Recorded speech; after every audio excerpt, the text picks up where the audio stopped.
Hi friends, welcome to AH times. Friends, ఈరోజు మీ అందరికీ ఈ వీడియోలో ఇప్పుడే వచ్చినటువంటి ఒక ఫ్లాష్ ఇన్ఫర్మేషన్ అప్డేట్ గురించి చెప్పడానికే ఈ యొక్క వీడియోని అయితే చేయడం అయితే జరుగుతుందండి. సో ఆ ఫ్లాష్ ఇన్ఫర్మేషన్ అప్డేట్ ఏంటంటే, మన యొక్క ఏపీ రాష్ట్ర వ్యాప్తంగా సీఎం చంద్రబాబు నాయుడు గారు మహిళలు, నిరుద్యోగులు, వృద్ధులకు సంబంధించి శుభవార్త అయితే అందించారు. వీరందరికీ సంబంధించి 4,332 కోట్ల రూపాయలు అయితే మనకు కేటాయింపు అయితే జరిగింది. అయితే మనకు ఈ ఎలాంటి శుభవార్తలు ప్రకటించారు ఏంటి, దానికి సంబంధించిన పూర్తి వివరాలు తెలియజేస్తాను. ఈ వీడియో నచ్చినట్లయితే లైక్ చేసుకోండి. ఛానల్ సబ్స్క్రైబ్ చేసుకోకపోతే వెంటనే ఛానల్ కూడా సబ్స్క్రైబ్ చేసుకొని ఫాలో అవుతానండి. ఇక ఆ వివరాలు చూసుకున్నట్లయితే, మన యొక్క ఏపీ రాష్ట్ర వ్యాప్తంగా నిరుద్యోగులు, విద్యార్థులు, వృద్ధులకు ప్రభుత్వం శుభవార్త అయితే చెప్పింది. ఏపీ బడ్జెట్ను అసెంబ్లీలో ప్రవేశపెట్టిన పయ్యావుల కేశవ్ కేటాయింపును అయితే సంబంధించి కీలక ప్రకటన అయితే చేశారు. 2025-26 సంవత్సరానికి సంబంధించి మనకు మహిళలు, పిల్లలు, దివ్యాంగులు, నిరుద్యోగులకు, వృద్ధులకు సంక్షేమ శాఖకు సంబంధించి 4,332 కోట్ల రూపాయలు కేటాయిస్తున్నట్లు ఆయన అయితే పేర్కొన్నారు.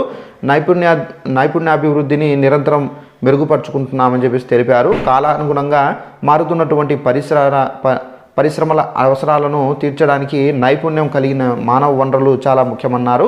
సో తమ ప్రభుత్వం శ్రామిక జనాభా నైపుణ్యాలను అంచనా వేసి అభివృద్ధి చెందుతున్న పరిశ్రమల అవకాశాలకు సంబంధించి కూడా అనుగుణంగా వారిని తయారు చేసే దిశగా నైపుణ్యం గణన జరుపుతుందని చెప్పేసి చెప్పారు.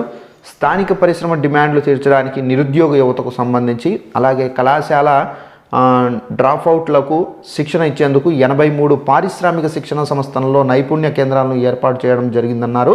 సో ప్రధానమంత్రి జన్ వికాస కార్యక్రమం కింద అల్ప సంఖ్యాక వర్గాల వారి కోసం ప్రత్యేకంగా 4 కొత్త పారిశ్రామిక శిక్షణ కేంద్రాలను ఏర్పాటు చేసేందుకు ప్రతిపాదనలు చేశామని మంత్రి ఇక్కడ కేశవ్ గారు అయితే పేర్కొన్నారు. సో ఫ్రెండ్స్, చూశారు కదా, మన యొక్క ఏపీ రాష్ట్ర వ్యాప్తంగా అసెంబ్లీ జరిగింది. సో దీంట్లో మనకు బడ్జెట్ కేటాయించారు.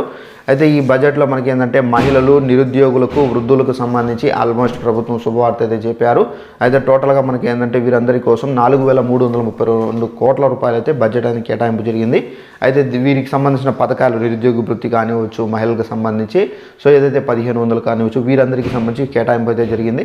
సో ఇదండి మనకు ఉన్నటువంటి ఇన్ఫర్మేషన్. దీనికి సంబంధించి ఎలాంటి అప్డేట్ వచ్చినా కంపల్సరీగా మీకు తెలియజేస్తాను. Thanks for watching this video. All the best.